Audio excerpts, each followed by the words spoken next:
தடைகள் பல வரலாம், தட்டி பறிக்க சில கூட்டங்களும் வரலாம். எதை கண்டும் பயப்படாத, துணிஞ்சு நில்லு. முன் வச்ச கால பின் வைக்காத. நீ எடுத்து வைக்க ஒவ்வொரு அடியும் வெற்றியோட படிக்கட்டுகள் தான். தோல்வியில் அடிபட்டு கீழே விழுந்தா உடனே எழுதுருங்க, இல்லனா இந்த உலகம் உன்னை அப்படியே புதைச்சிடும். பிரச்சனைகளை கண்டு பயந்து பின் வாங்காதீங்க. காற்றை எதிர்த்து தான் பட்டங்க மேல போகுதுங்க. உன்னுடைய மதிப்பை முடிவு செய்ய வேண்டியது நீதான், உன்னை சுத்தி இருக்கிறவங்க இல்ல.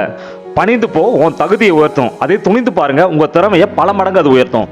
சவால்கள் இல்லைன்னா வாழ்க்கையில நீங்க முன்னேறவில்லை அப்படின்னு தான் அர்த்தம். விட்டு விடாதீங்க, ஆரம்பம் எப்போ கஷ்டமா தான் இருக்கும். எதையும் சாதிக்கும் விருப்பம் உள்ள மனிதனுக்கு மிகவும் கூர்மையான ஆயுதம் எதுனா நிதானம் தான். இந்த உலகமே உன்னை திரும்பி பார்க்க வைக்க வேணும் அப்படின்னு நீங்க நினைச்சீங்க அப்படின்னா நீங்க யாரையும் திரும்பி பார்க்காதீங்க. வெற்றி தள்ளி போகலாம், ஆனா நம்மளுடைய முயற்சி ஒருபோதும் வீண் போகாது. துணிஞ்சு செயல்படுங்க, எதற்கும் தயாரா இருக்கணும். ஒரு நாள் நமக்கான வாய்ப்பு கண்டிப்பா தேடி வரும். வாழ்க்கையில உங்களுடைய கோலை, உங்களுடைய லட்சியத்தை அடையிற வரைக்கும் வெற்றியோ தோல்வியோ எதையும் எதிர்பார்க்காம ஓடிக்கிட்டே இருங்க. கண்டிப்பா ஒரு நாள் வெற்றி நம்ம கிட்ட தேடிதான் வரும். ஒரு தோல்வியிலிருந்து நம்ம பாடம் கத்துக்கிட்டா அந்த தோல்வியும் ஒரு வெற்றி தான். வாழ்க்கையில சோதனை எந்த அளவுக்கு கடினமா இருக்குமோ அந்த அளவுக்கு கூலியும் அது போன்றதுதான் அதிகமா இருக்கும். உங்களுடைய வாழ்க்கையில குறிக்கோள் எப்பவுமே பெருசா இருக்கணும். சில நேரங்கள்ல ஏதாவது ஒரு சூழ்நிலை உடஞ்சு போவது கூட ஒரு புதிய மாற்றத்திற்காக தான், புதிய வழியை கண்டுபிடிக்கத்தான். அதனால அதை பத்தி கவலைப்படாதீங்க, துணிஞ்சு செயல்படுங்க. வாழ்க்கையில கஷ்டங்கள் வந்து கொண்டே தான் இருக்கும், நாம கடந்து போயிட்டே தான் இருக்கணும். அதுக்காக சோர்ந்து போகக்கூடாது. வாழ்க்கையில சாமர்த்தியம் இருந்தா எதையும் சமாளிக்கலாம், அது துணிச்சல் இருந்தா எதையும் சாதிக்கலாம், எப்படியும் சாதிக்கலாம். இதை மறந்துடாதீங்க. உங்களை செதுக்கிற சிற்பி யாருன்னு தெரியுமா? வேற யாரும் இல்ல, நீங்க தான். உங்களை நீங்களே செதுக்கி ஒரு அழகான சிலையாக்க உங்களை விட ஒரு சிறந்த சிற்பி வேற யாராவது இருக்க முடியுமா? சொல்லுங்க, நிச்சயமா முடியாது.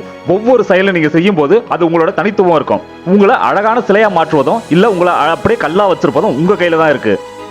மாற்றம் ஒன்று வாழ்க்கையில மாறாது. நீங்க நினைச்சா உங்களை சிறந்த நபரா மாற்றிக்கொள்ள முடியும். உங்க வாழ்க்கையோட லட்சியத்தை, உங்களுடைய கோலை நீங்களே முடிவு செய்யுங்க. பிடிச்ச படிப்பு, பிடிச்ச வேலையை தேர்ந்தெடுங்க. முதல்ல உங்க கோல் என்னன்றதை செட் பண்ணுங்க. அதுக்கப்புறம் அந்த கோலை அடையறதுக்கான வழியை முதல்ல கண்டுபிடிங்க. முயன்றால் முடியாது எதுவுமே இல்லை இந்த உலகத்துல. தீவிர முயற்சியால வாழ்க்கையோட இலக்கை கண்டிப்பா நம்மளால அடைய முடியும். நம்ம கிட்ட இருக்க இந்த ஒரு வாழ்க்கையில மகிழ்ச்சியா வாழ்றதும் கவலையா வாழ்றதும் நம்ம கையில தான் இருக்கு. நீங்க என்னவா ஆக வேணும் அப்படின்னு சொல்லிட்டு நீங்க முடிவு செய்யுங்க. நீங்க தான் உங்களுடைய வாழ்க்கையோட காரணகர்த்தா. உங்க கோலை அடைய முயற்சி பண்ணுங்க. முயற்சி பண்ணா கண்டிப்பா முடியாது எதுவுமே இல்லை. உருக்கப்படுற தங்கம் தான் ஒரு நாள் உருமாறி நகையா மாறுது. அறுக்கப்படுற மரம் தான் அழகான ஜன்னலாவும் கதவாவும் மாறுது. இடிக்கப்படுற நெல்லு தான் அதனுடைய உமை நீங்கி அரிசியா மாறுது. ஏற்றப்படுற விளக்கு தான் இருள் நீங்கி ஒளியை தருது. செதுக்கப்படும் கல் தான் சிலையா மாறுது. புதைக்கப்படுற விதை தான் மரமா வளர்ந்து எழுந்து நிக்குது. தோற்று போகும் மனிதன் அவனுடைய துணிச்சல் தான் அவனை வீரானா மாத்துது. உங்களையும் கண்டிப்பா மாத்தும், ஒரு வெற்றியாளரா மாத்தும். என்னைக்குமே மனந்தளாராதீங்க. இங்க இந்த உலகத்துல நமக்கான வாய்ப்பு, நமக்கான வெற்றி ஒவ்வொரு நிமிஷத்திலையும் ஒவ்வொரு நொடியிலும் காத்துக்கிட்டு இருக்கு. எந்த நேரத்துல எதுவும் நிகழலாம். அதனால நேரத்தை சரியா பயன்படுத்துங்க. துணிச்சலோட எதுவுமே செயல்படுங்க. யார் ஒருத்தர் தனக்கான வாய்ப்பை தேடி போறாரோ அவங்களுக்கான தன்னம்பிக்கை தானா ஏற்படும் அப்படின்னு சொல்லப்படுது. ஏன்னா வாய்ப்பு தேடாம இருக்கவங்க அமைதியா இருப்பாங்க. அவங்க எதையுமே செய்யாம இருப்பதை நினைச்சு சோர்வா இருப்பாங்க. அதனால வாய்ப்பு தேடி சென்று தோல்வி அடைஞ்சாலும் பரவாயில்ல, கஷ்டப்படுத்தாலும் முயற்சி தோற்றோம் அப்படின்ற தன்னம்பிக்கை உங்களுக்கு தானா ஏற்படும். வாழ்க்கையில எதையுமே சாதாரணமா இடம் போடக்கூடாது. அதே நேரத்துல எவ்வளவு பெரிய பிரச்சனைக்குரிய விஷயமா இருந்தாலும் உங்களுடைய துணிச்சல் தான் உங்களுக்கான வெற்றியை தேடி தரும். எடுத்துக்காட்டா நீல் ஆம்ஸ்ட்ராங் சொல்லலாம். நிலாவில் கால் பதிச்ச முதல் நபர் அப்படின்ற பேர் அவருக்கு தேடி தந்திருக்கு.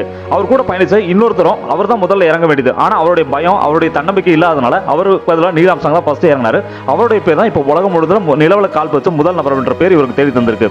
ஸோ நம்மளுடைய துணிச்சல் தான் நம்மளுடைய வெற்றிக்கு முதல் காரணமா இருக்கும். அதை என்னைக்குமே மறந்துடாதீங்க. துணிவோட செயல்படுங்க, வெற்றி நம்மளது.